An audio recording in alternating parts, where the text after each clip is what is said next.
भी समस्या हुई और प्रशासन भी आकर के माफी को रोकवा दिया गया। क्या मामला था पूरा? मामला ये है कि ये जमीन वीएन मिश्रा के हिस्से में, जो मेरे दिवंगत पिता हैं, उनके हिस्से में मरोसी संपत्ति के रूप में आई। इस जमीन पर मेरे पिताजी के बड़े पुत्र 2008 में 335/2008 रोहित मिश्रा बनाम राहुल मिश्रा पटना व्यवहार न्यायालय में ये केस लंबित है, बंटवारा सूट लंबित है, जिसमें उन्होंने समूची संपत्ति का बंटवारा मांगा। उन्होंने जब फाइल किया था इस केस को, उस वक्त उन्होंने एक इंजंक्शन पिटीशन भी फाइल किया था, जिसमें उन्होंने ये आशंका व्यक्त की थी कि मैं डिफेंडेंट के रूप में उस जमीन को केस के लंबित रहने के बीच दौरान ही बेच सकता हूँ, जिस पर मैंने एक अंडरटेकिंग दिया था कोर्ट में कि मैं इसे नहीं बेचूंगा। और अगले पैराग्राफ में मैंने लिखा था, लेकिन मुझे आशंका है कि वो बेच गए। अब उन्होंने ही इसमें राइट, टाइटल और पोजेशन मांगा और वही बेच लिया। बेचने के बाद जो अररिया सदर सीओ है, जो कि निहायत ही भ्रष्ट किस्म के इंसान है, गोपीनाथ मंडल, मैंने उनके भ्रष्टाचार की चर्चा आप पत्रकारों को हमसे ज्यादा जानकारी होगी। उन्होंने उसको एक बड़ी राशि के लेन देन के बाद उसका म्यूटेशन कर दिया। तो पहली बात, section 12 of Bihar mutation act and rules कहता है कि अगर किसी जमीन या उसके टुकड़े पर चल रहा हो, तो केस लंबित हो, टाइटल सूट, तो वो उसका म्यूटेशन नहीं किया जाएगा, नहीं किया जाएगा, सकता नहीं है, जाएगा, किया जाएगा। और भी 11 और 13 उसके जो सेक्शन है Bihar mutation act and rules के, उसको भी इन्होंने वायलेट किया है और बिल्कुल गैरकानूनी तरीके से इसको म्यूटेट कर दिया।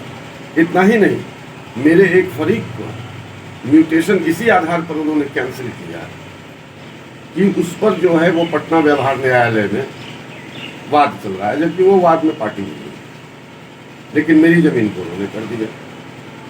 मैंने कई एक बार सरकार से लिखा भी, प्रशासन को भी लिखा, सरकार को लिखा, इन पर कार्रवाई की जाए, लेकिन कोई कार्रवाई नहीं हुई अब तक। दूसरी बात, नापी जो इन्होंने करवाना शुरू किया, तो वो एक पक्षीय था, उसका कोई नोटिस हमको प्राप्त नहीं। वो एक पक्षीय नापी कैसे हो सकती है?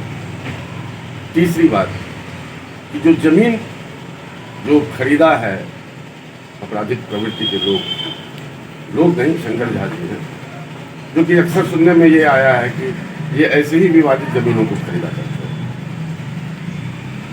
और उस पर जबरन कब्जा करते हैं। तो कहने के लिए तब इसका मतलब भूमाफिया की तरह इनका व्यवहार रह रहा है।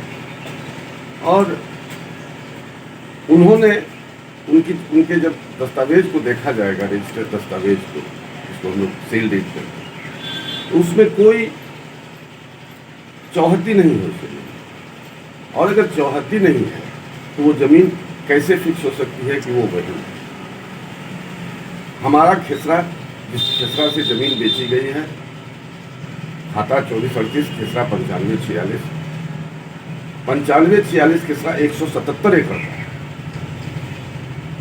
177 एकड़ में अगर नहीं फिक्स हो, उसमें हमारे पूरे खानदान है, मिश्रा खानदान है, हम उसके छोटे से हम लोग रिश्तेदार हैं। तो अगर वो नहीं खरीद किया गया, तो ये फिर कैसे जो है सो सर्टेन किया जा सकता है कि ये जमीन वही है? जमीन कोई कागज का टुकड़ा या साड़ी का रेडीमेड शर्ट नहीं है, जिसको कि दिखा दिया कि ये जमीन खरीदना है तो वो जमीन उनकी हो जाएगी। जमीन हमेशा कागजात से देखी जाए, उसमें जो डिक्लेरेशंस है वो भी गलत है। जैसे वो लिखते हैं, जो बेचने वाले हैं रोहित मिश्रा, वो लिखते हैं कि ये जमीन मेरे कब्जे में है, तो अगर इनके कब्जे में ये जमीन है, तो ये न्यायालय में क्या कर रहे हैं? न्यायालय में तो कब्जा के लिए ही गए हैं कि उनकी बाउंड्री डिफाइन है। बाउंड्री अभी डिफाइन नहीं हुई है। जमीन में चौहद्दी है नहीं, और उसके बाद इस तरह से 60-70 आदमी का हरवे हथियार राइफल लेकर के वहां जाना, जो कि अररिया के इतिहास में पहली बार हुआ है। हमारे खानदान के लोगों ने, हमने नहीं बेचा है अब तक कोई जमीन, लेकिन हमारे खानदान के लोगों ने बहुत जमीन बेचा है, शिक्षी बसा हुआ है उसमें, लेकिन आज तक ऐसा कोई दृश्य जो है सो हम लोगों ने नहीं देखा या हमें कोई याद नहीं। ये तो पहली बार हुआ कि बिल्कुल सिनेमा की तरह जो है सो गुंडा अटैक कर देता है जमीन पर और पहुंच जाता है और नापी करने लगता है, पिलर गाड़ने की कोशिश करता है। मैं तो धन्यवाद देता हूं एसपी साहब। एसपी साहब ने तुरंत कार्रवाई की और कार्रवाई करते हुए इसको न्यायोचित जो है एक्शन लिया उसने, और लेने के बाद जो एक मामला बन सकता था लॉ एंड ऑर्डर से जुड़ा हुआ, उस मामले को उन्होंने तत्काल उस पर विराम लगा दिया। कितना जमीन जबकि जी सामान्य प्रशासन, वो मैंने कई एक बार लिखा है कि राजस्व कर्मचारी जो राजस्व विभाग से हैं वो बहुत ज्यादा जो है सो इलीगल एक्ट कर रहे हैं, लेकिन उसके बावजूद उन पर कोई कार्रवाई नहीं हो रही है। इसलिए गोपीनाथ मंडल का मन बढ़ता चला जा रहा है। कितना जमीन का मामला है सर ये? जमीन 4 एकड़ 10 किस्म का मामला। अच्छा, फिर उसके बाद क्या हुआ सर? वो लोग फिर मापी कैंसिल हुआ, फिर आप क्या किए उसके बाद? हमने कुछ नहीं किया। हम एक लॉ अबाइडिंग सिटीजन हैं, हम कानून से चलते हैं, हमें कुछ नहीं करना। इनको अगर नापी चाहिए और इसी जमीन पर नापी चाहिए, तो इसके लिए इनको न्यायालय जाना होगा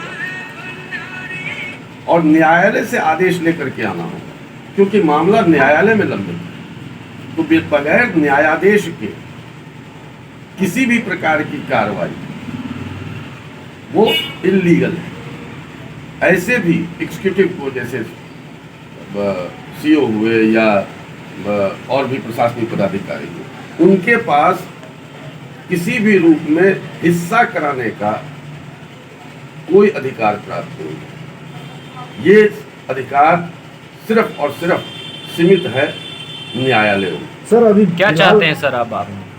हम चाहते हैं कि हमारा जान माल अभी सुरक्षित रहे। हमको अपने जान माल पर खतरा नजर आ रहा है। हम उस प्रवृत्ति के व्यक्ति नहीं हैं।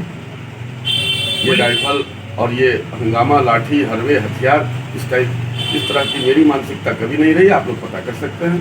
थाने में इसको लेके आपने आवेदन दिया है? जी, हमने थाने में आवेदन दिया। थाना प्रभारी जी ने भी बहुत एक्शन लिया और आरक्षी अधीक्षक महोदय का आदेश का अनुपालन तत्काल उन्होंने किया और बहुत अच्छे तरीके से उन्होंने किया। मैं उनको भी धन्यवाद देता हूँ।